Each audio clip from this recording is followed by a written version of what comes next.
आज जिस घटना की कहानी मैं आप लोगों के सामने लेकर आ गया हूँ, ये लिटरली आपको इतना ज़्यादा डरा कर रख देगी कि आपको दोस्तों के साथ घूमने फिरने का शौक़ है ना, तो अगले दिन से ये सोचेंगे कि ऐसा शौक़ हमारा तेल लेने के लिए जाए, नहीं घूमना है रात बेरात अनजान जगहों में दोस्तों के साथ। तो ये घटना 4 सीधे साधे लड़कों के साथ घटी थी। एक का नाम था समीर, एक का नाम था संकेत, एक का नाम था राजेश और एक का नाम था मिक्की। ये चारों ही प्लान बनाते हैं कि क्यों ना भानगढ़ घूमने के लिए चले। जी हाँ, ये लोग अपने अपने घर में परमिशन लेते हैं। राजस्थान के ही रहने वाले थे, लेकिन ये भानगढ़ वाला जो गांव था, यहाँ से ये लोग काफ़ी दूर रहा करते थे। अपने अपने घर में परमिशन लेने के लिए जाते हैं तो सभी के घर वाले उनको जाने से मना कर देते हैं कि क्यों भाई, तुमको भानगढ़ घूमने के लिए क्यों जाना है, कहीं और चले जाओ। नहीं नहीं, कहीं और नहीं, कहीं नहीं जाना है, सब कैंसिल तुम्हारा, गर्मी का टाइम है यार, कहाँ घूमने के लिए जाओगे। ऐसा बोल के अलग अलग रीजंस देखे सबके घर वालों ने सबको घूमने जाने से मना कर दिए। लेकिन फिर जब ये चारों ने प्लान बनाए तो अपने ही प्लानिंग में ये इस नतीजे पर पहुँचे कि ये काम करते हैं, घर पे भूख हड़ताल कर देते हैं, खाना नहीं खाएंगे और घर वालों से किसी से ठीक से बात नहीं करेंगे, मुंह तारे उतारे घूमेंगे, तो हमारे घर वाले तो हमको हाँ कह ही देंगे।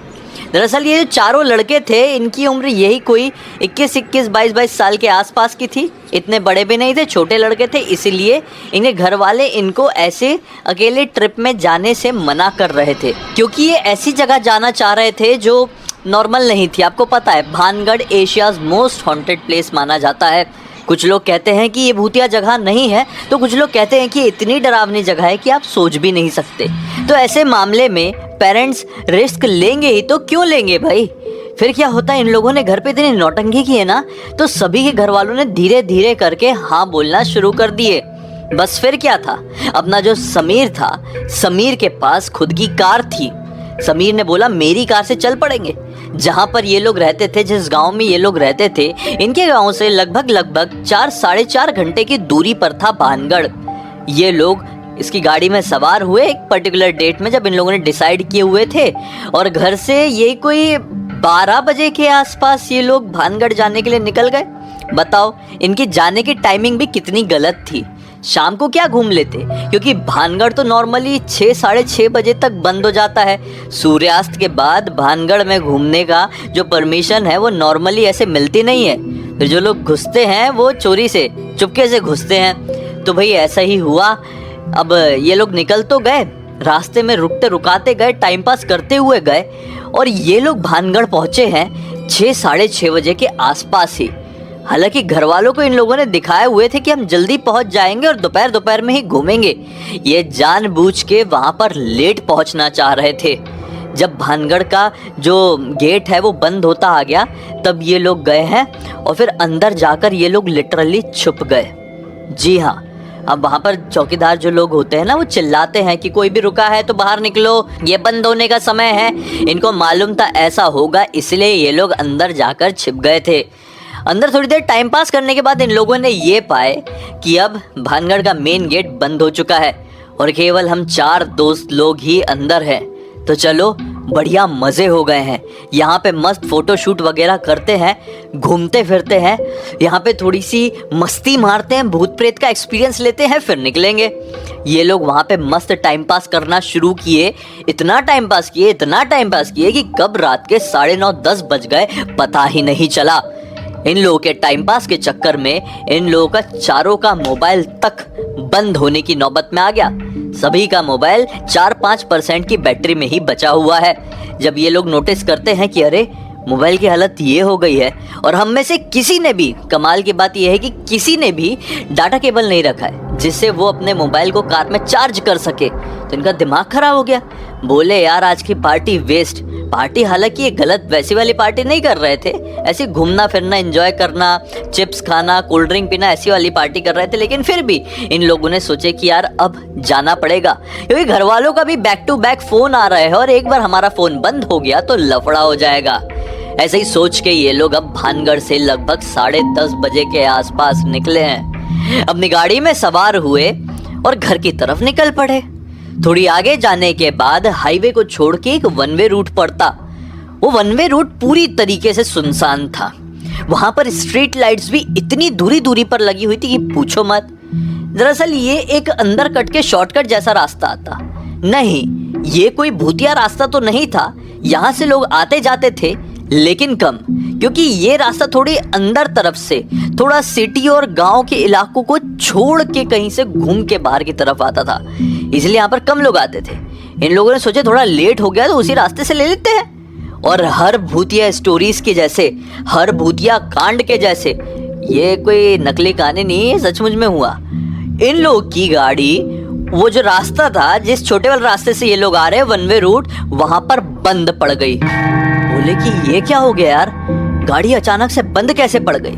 और मुसीबत वाली बात सबसे बड़ी ये हुई कि इसी टाइम ये चारों का मोबाइल भी स्विच ऑफ हो चुका, क्योंकि जब भानगढ़ से निकल रहे थे 4-5% की बैटरी थी। थोड़ा चलाते हुए, टाइम पास करते हुए, फोटो सेल्फी करते हुए आए हैं, मोबाइल हो गया सबका बंद और गाड़ी भी बंद। अब करें तो करे क्या। चलो गाड़ी से उतरते हैं, बोनट खोल के देखते हैं, कुछ समझने की कोशिश करते हैं। हालांकि इतनी समझ चारों को नहीं थी कि गाड़ी बंद पड़ जाए तो करना क्या है, लेकिन फिर भी फिल्मों में देखे हुए तो खोल खोल के देख रहे हैं कि यार हम शायद ठीक कर पाए, पानी डाल दे तो ठीक हो जाए। फिल्मों में जैसे होता, भूत की फिल्मों में, कि गाड़ी खराब हो जाती तो फिर एक आदमी पानी लेने के लिए जाता दूर कहीं तालाब के पास, वो पानी लेकर जब तक लौटता तब तक कार में जितने भी लोग सवार थे सभी लोग भूत की चपेट में आने की वजह से मर चुके हैं। यहाँ पर ये लोग ऐसा सोच रहे थे, लेकिन ये कोई फिल्म नहीं चल रही थी, ये चल रही थी सच्चाई, एक्चुअल रियलिटी। एक्चुअल रियलिटी में तो इनको मालूम ही नहीं था कि पानी भी कहाँ भरना है, कार में सिर्फ चलाना आता था।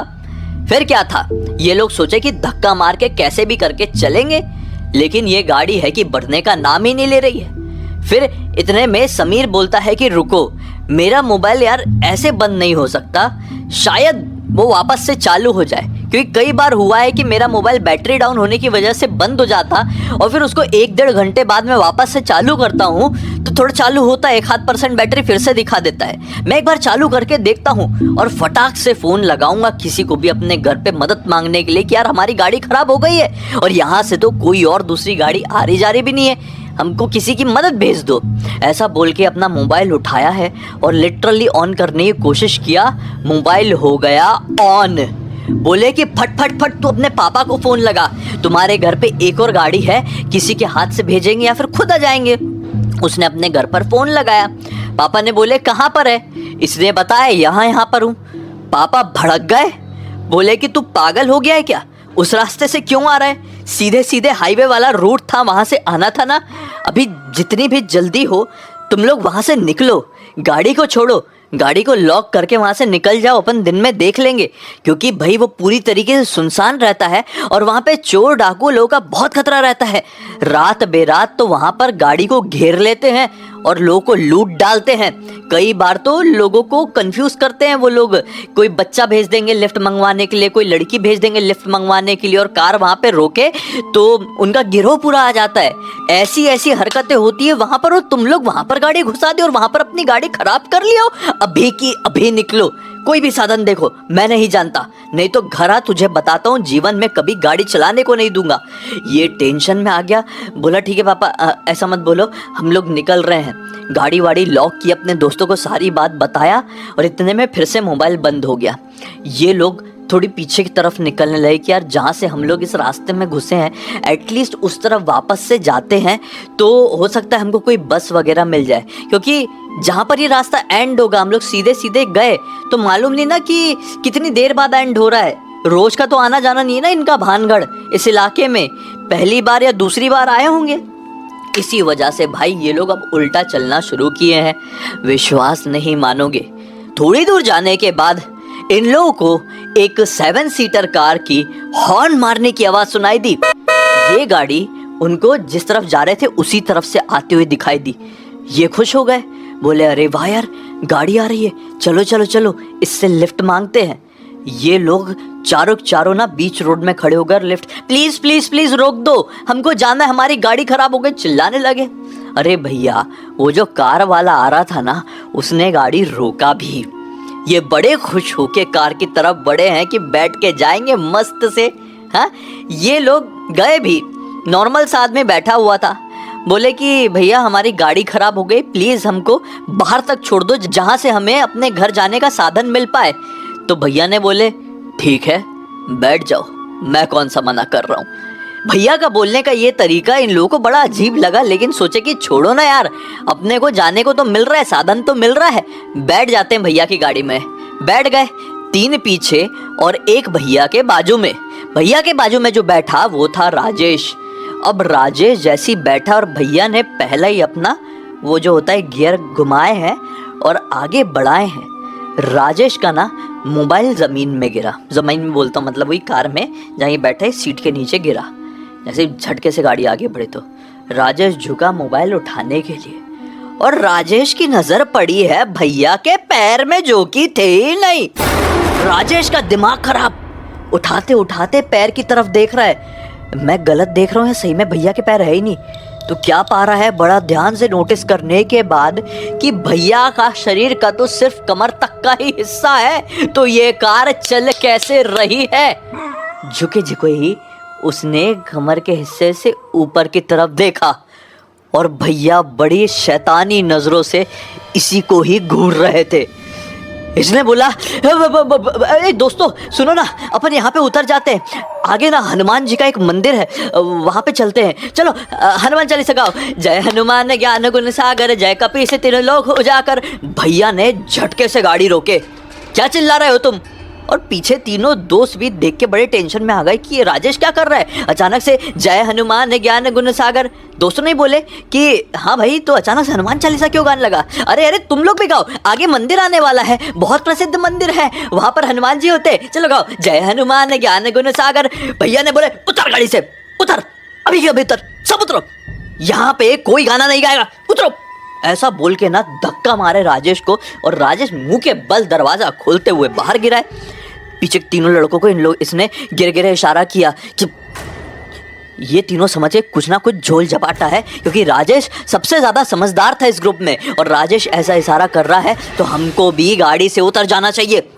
ये फटाक से गाड़ी से उतरे हैं और जैसे ही उतरे हैं इसने एक का हाथ पकड़ा और आगे की तरफ दौड़ना शुरू कर दिया। बाकी के 2 दोस्त भी दौड़ रहे हैं ये दोनों के पीछे, दौड़ते दौड़ते बोलते हैं अरे राजेश ऐसा क्या हो गया, ऐसा क्यों भाग रहा है, बता तो सही। राजेश बोलता है वो कोई भैया भैया नहीं, वो भूत है, उसका पैर ही नहीं है फिर भी गाड़ी चला रहा है, उसकी आंखें बड़ी खौफनाक, मैंने देखा वो लिटरली भूत है, मुझे देख के इविल स्माइल किया है। इन लोगों ने बोले ले भाग, सब चिल्लाओ, जय हनुमान ज्ञान गुण सागर जय कपी से तीन लोग हो जा। चिल्लाते हुए भाग रहे भैया, जितनी हनुमान चालीसा आ रही है उतना आप विश्वास नहीं करोगे, मैं मजाक नहीं कर रहा हूँ। ये लोग थोड़ी आगे गए हैं, अचानक से क्या नोटिस करते हैं कि वो गाड़ी तो इनका पीछा कर रही है, जिस तरफ भाग रहे रोड में गाड़ी उसी तरफ आ रही है। किस्मत वाली बात ये थी वो गाड़ी एकदम स्लो स्लो चला रहा था, वो भूत गाड़ी स्लो स्लो चला रहा था और इन्हीं के पीछे। अब ये इधर भागे तो कार इधर जाए, अब ये इधर भागे तो कार इधर जाए, इधर भागे तो कार इधर जाए। इतने में राजेश क्या बोलता है कि अब पीछे पलटकर मत देखो, तेजी से भागो। तेजी से भागे और थोड़ी देर बाद मिक्की ने पीछे पलटकर देख लिया। मिक्की ने क्या पाया, अरे कार तो हमारे पीछे है ही नहीं। मिक्की चिल्लाता है अरे कार नहीं है हमारे पीछे, रुक जाओ, कार नहीं है। ये सब के सब रुक गए, कार सचमुच में नहीं थी। उतने में पीछे से कार आई धूप से और मिक्की को ऐसा उड़ाते हुए तेजी से निकली है ना जिधर से आई थी उधर, कि मैं क्या बताऊं। मिक्की ऑन द स्पॉट वहीं पर टाइम हो गया। मिक्की का खेल अभी क्या बोले, उसकी सांसें रुक गई वहीं पर। अब तीनों देख के इनका दिमाग खराब, मिक्की उठ जा। मिक्की की सांसें नहीं चल रही है, वो कार कहाँ गया, वो भैया कहाँ गया, कुछ पता नहीं। अब क्या करें। इन लोगों ने बोले कि मिक्की को उठा के इधर जंगल की तरफ बढ़ लेते हैं, अगर वो कार फिर से घूम के आ गई ना वो भूतिया कार, तो मिक्की के साथ साथ अपन तीनों को भी उड़ा देगी। तो मिक्की को उठाओ और वो जंगल वाले रास्ते में झाड़ी पेड़ पौधों में ले चलो, वहाँ पे ना बहुत सारी झाड़ी वाड़ी थी, उठा के उसको लेकर गए। अब कोई कार आती भी तो आती भी कैसे यहाँ पर, चाहे भूतिया होती या इंसानी होती, इतनी ज़्यादा झाड़ी पेड़ पौधे थे कि यहाँ पर कार नहीं आ सकती थी। यहाँ पर सिर्फ आ सकते थे सांप, लेकिन ऐसी सिचुएशन में तो सांप भी सेफ लगे। ये लोग वहाँ पर चले गए और फिर बोले कि अब कैसे भी करके कोई भी अपना मोबाइल चालू करने की कोशिश करो और फ़ोन लगाओ। किस्मत से भाई अब संकेत का मोबाइल ना ऑन हो गया, वैसे ही क्योंकि इसने सोचा कि समीर का भी हो गया था मेरा भी हो जाएगा। इसने किया 1% में इसका भी ऑन हुआ। फटाक से इन लोगों ने उसके पापा को फ़ोन लगाए हैं, पूरी बात बता दिए। उसके पापा तो इतना रोने लगे फ़ोन में, बोले बेटा जल्दी से अपनी लोकेशन भेजो, हम जितनी जल्दी हो सके उतनी जल्दी आएंगे। और किस्मत से इसने जैसी लोकेशन भेजा टक से एक सिंगल टिक आई है और मोबाइल बंद। बोले कि ठीक है भैया, लोकेशन चली गई होगी, अच्छा है सिंगल टिक आई, जैसी भी आई उनको मिल ही जाएगी। ठीक 1 घंटे तक ये लोग वहीं पर बैठे रहे, 1.5 घंटे तक। 1.5 घंटे में वो उसके पापा, उसकी मम्मी और कोई अंकल थे, वो इतनी तेज़ गाड़ी भगाकर वहाँ पर पहुँचे हैं। वहाँ पर आने के बाद तो मिक्की की मम्मी बेहोश हो गई थी अपने बेटे की ऐसी अवस्था देख के। इतनी देर में यहाँ से कोई गाड़ी वाड़ी क्रॉस नहीं हुई थी और इनमें से किसी का भी मोबाइल भी चालू नहीं था। इनकी कार भी बहुत दूर खड़ी हुई थी, अवस्था बहुत ख़राब हो गई थी। फिर मिक्की के पापा ने, अंकल ने मिल के मिक्की के मृत शरीर को उठाए हैं, गाड़ी में डाले हैं, सब लोग सवार हुए, ये पहुँचे अपने गांव। सुबह मिक्की का अंतिम संस्कार हुआ और इनको मिला जिंदगी का एक सबसे बड़ा पछतावा, एक सबसे बड़ी गलती। आज तक पछताते हैं कि काश हम अपने बड़ों की बात मान लिए होते, काश हम लोग जिद नहीं किए होते, भूख हड़ताल में नहीं बैठे होते, अरे काश वो भूतिया कार वाले भूतिया भैया से लिफ्ट नहीं मांगे होते, काश हमने प्लान नहीं बनाए होते कि भानगढ़ में रात को बिना मतलब के एक्सप्लोर करना है। आज हमारा दोस्त मिक्की, हमारा लंगोटिया यार मिक्की जिंदा होता। इस पूरी घटना की जानकारी मुझे किसी और ने नहीं बल्कि राजेश ने खुद इंस्टाग्राम पर लिखकर भेजा। मैंने सोचा कि बताओ यार, ये कहानी नहीं लाया तो फिर मैंने क्या लाया अपने चैनल में, जिससे आप लोगों को एक बहुत बड़ी सीख मिलेगी जीवन की। और वो सीख ये है कि कुछ भी हो जाए बड़ों की बात हमेशा मानना, पेरेंट्स की बात हमेशा मानना, क्योंकि बड़ों ने हमसे ज़्यादा दुनिया देखे होते हैं, उनको हमसे ज़्यादा समझता है। उनकी बात मानो, सुखी रहोगे। इसी बात पे अब इस कहानी का अंत करते हैं। अब तक देख लिए हैं तो लाइक जरूर कर देना, चैनल को सब्सक्राइब करके बेल आइकन दबा के ऑल के ऑप्शन में क्लिक करना, क्योंकि इसी तरह के हैरान कर देने वाले खौफनाक वीडियोस डेली आप लोगों के सामने लेके आता रहता हूँ। इंस्टाग्राम की लिंक इस वीडियो के डिस्क्रिप्शन बॉक्स में मिल जाए, क्लिक करके डायरेक्टली वहां पर पहुंच जाना। और इसी तरह की कोई भी कहानी, टॉपिक या जानकारी आप लोगों के पास भी है तो लिख भेजना। हो सकता है मेरा अगला वीडियो कल आपके हिसाब से ही बन रहा हो। तो चलिए कल फिर से मिलते हैं, तब तक के लिए बहुत धन्यवाद।